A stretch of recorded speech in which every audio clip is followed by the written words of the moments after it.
ভাই, আজকে যে মেশিনগুলো নিয়ে কথা বলবো, তো এই মেশিনগুলোর কি কি কাজ, কি নাম মেশিনের, আজকে ভিডিওর মাধ্যমে সমস্ত কিছু তুলে ধরবেন, কেননা কাস্টমার ভাইদের বুঝতে অসুবিধা হয়। যে আজকে আপনারা দেখতে পাচ্ছেন এখানে অসংখ্য ধরনের আমরা মেশিন নিয়ে আসছি, একসাথে মনে করেন 5টা মেশিন। তো এই মেশিনগুলো কি, আসলে এই মেশিনগুলো হলো আধুনিক একটি মেশিন। খামারি ভাইদের জন্য, তাদের সমস্যার সমাধান করার জন্য, তাদের কাজকে ইজি করার জন্য এবং একটি গাভীর দুধ দহন করার জন্য সহজ উপায়, সবচেয়ে সহজ সিস্টেম মিল্কিং মেশিন।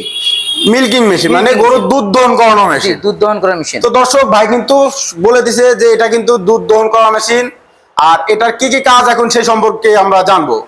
জি, এখানে আপনারা দেখতে পাচ্ছেন যে মেশিনগুলো আসলে খামারে যখন অনেক গরু থাকে, গাভীর গরু থাকে, অনেক সময় দুধ দহন করা সমস্যা হয়ে যায়।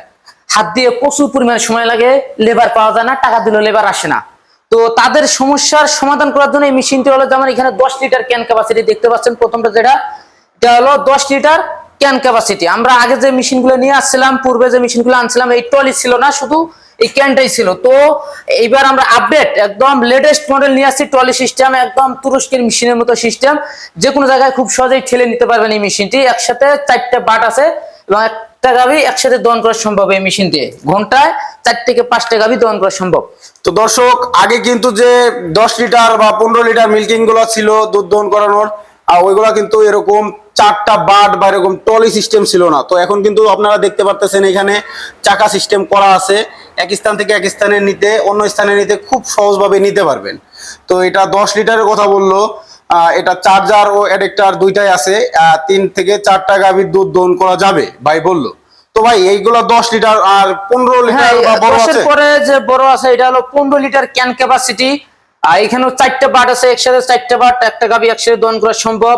এবং এই মেশিনের সবচেয়ে যেটা গুরুত্বপূর্ণ বিষয় এবং যেটা খুবই আকর্ষণীয় বিষয়, আপনার জানলে হয়তো বা চমকে যাবেন। তো সে বিষয়টা হলো যে এই মেশিনে কোনো ধরনের রানিং কারেন্টের দরকার নাই, যে আমার গাভী দুধ দহন করবো, খাবারে কারেন্ট নাই, আমার বসে থাকতে হবে, এই ধরনের কোনো প্রবলেমে ফেস করতে হবে না এই মেশিনে। এই মেশিনে একবার চার্জার দিয়ে আপনার এই পাওয়ার অ্যাডাপ্টার চার্জ করে রাখলে 2.5 থেকে 3 ঘন্টা দুধ দহন করা সম্ভব, খুব সহজে ইজিলি হবে। আপনার বাসায় যদি কারেন্ট নাও থাকে, বা বাংলাদেশে বেশিরভাগ অঞ্চলে কারেন্ট সময় মতো থাকে না, চলে যায়, খামারে গাভী পড়ে থাকে, পরবর্তীতে দুধ নষ্ট হয়ে যায়, সেক্ষেত্রে তাদের সমস্যার সমাধানের জন্য আমরা এই মেশিনটা নিয়ে আসছি। কোনো ধরনের রানিং কারেন্টের দরকার নাই, রানিং বিদ্যুতের দরকার নাই। একবার চার্জ করে রাখলে আপনারা 3 থেকে 4 ঘন্টা চালাতে পারবেন অনায়াসে সুন্দরভাবে।